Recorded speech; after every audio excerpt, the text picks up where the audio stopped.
Long Covid বলতে বোঝায় COVID-19 আক্রান্ত হওয়ার পর দীর্ঘ সময় পেরিয়ে গেলেও যখন কিছু উপসর্গ থেকে যায় বা নতুন করে দেখা দেয়। অনেক সময় করোনা ভাইরাস শরীরে অটো ইমিউন প্রতিক্রিয়া তৈরি করে, যার ফলে এ ধরনের দীর্ঘস্থায়ী উপসর্গ দেখা দিতে পারে।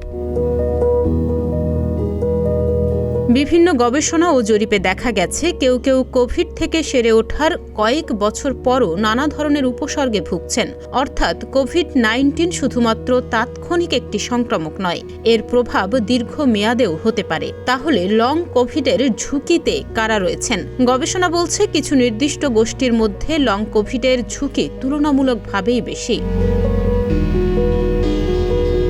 যারা তীব্র ও গুরুতর কোভিডে আক্রান্ত হয়েছিলেন, বিশেষ করে নারীদের মধ্যে দীর্ঘমেয়াদী উপসর্গের আশঙ্কা রয়েছে। ৬৫ বছরের বেশি বয়সীদের দীর্ঘমেয়াদী উপসর্গের আশঙ্কা থাকতে পারে।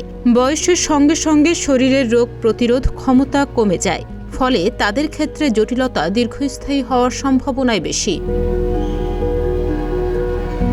এছাড়া যাদের আগে থেকে হৃদরোগ, ফুসফুসের রোগ বা ডায়াবেটিস ছিল, যারা টিকা নেননি, এ ধরনের পূর্ববর্তী স্বাস্থ্যগত সমস্যা থাকা ব্যক্তিদের ক্ষেত্রে রোগ প্রতিরোধ ক্ষমতা দুর্বল হওয়ায় লং কোভিডের ঝুঁকি অনেক বেশি।